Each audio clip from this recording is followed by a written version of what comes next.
Your Eminence, what was your initial reaction when you heard that Pope Benedict XVI had passed away? I was very sad. As a matter of fact, I was surprised how sad I was. I knew he was sick. I knew he was dying. I was rather pleased because I thought I'd heard that he'd rallied and was disconcerting the experts and going to live a little bit longer. I'd known him well enough. I admired what he was about. I thought he was very good for the church.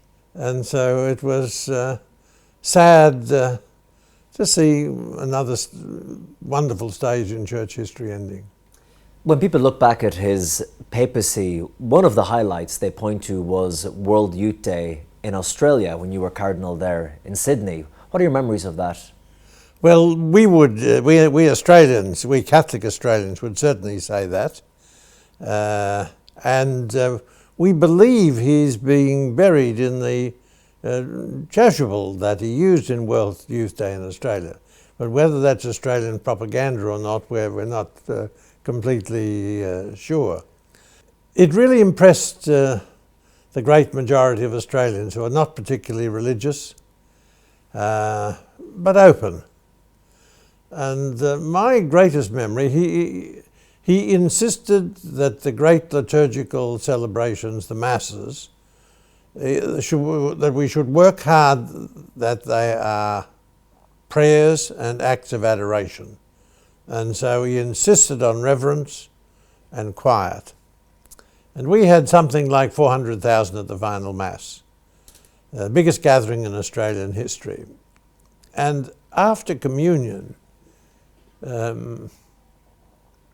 I could hear the birds singing. A wonderful moment of recollection and adoration and prayer. In your experience, what was he like one-on-one as a person? Oh, the complete opposite of the caricatures of his enemies, especially before he became Pope. And people actually saw what he was like. You know, they called him the Rottweiler and the Panzer Cardinal and all that, which was absurd. Because nothing Prussian about him. He was a Bavarian. He was a quiet, gentle, pious man, absolute gentleman. Do you think that he took much notice of the characterizations, or was he bothered by them? I think he was slightly amused. I don't think he was particularly bothered, because he was a highly intelligent man, and he realized they were just so far from the truth that they were irrelevant. Now, it's not to say that he was conservative. But you see, we Catholics, it's a little bit difficult not to be conservative because we follow a man who died 2,000 years ago. And we say that he explained to us the secrets of life, this life or the next life. As they say, a legacy is in the eye of the beholder. And over the coming days and weeks and years, there'll be much debate and analysis about his life and legacy. But what do you think his legacy should be? Well, you see, he died principally, he died, from old age, but he was Pope. Now, what's the role of the Pope?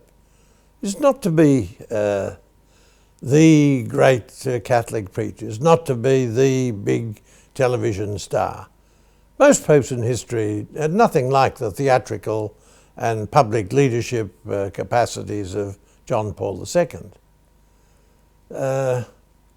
The Pope has a scriptural role. He's the man of rock. He's the successor of Peter. He's the foundation of the church. He's the guarantor that the people in the pews are receiving the same teachings that the Christ and the apostles gave, and that the unity of the church, 3 or 4 billion Catholics, is built around the figure of Christ and the apostolic tradition. Now, in these terms, Benedict was a magnificent success. He realized that the secrets of our vitality are in the redemptive activity and teaching of Jesus Christ. That was his job. Now, he wasn't the greatest administrator, greatest executive, not a natural politician, not a backslapper as in the Irish-American tradition, but he did what he was supposed to, and that is to strengthen the faith of his brothers.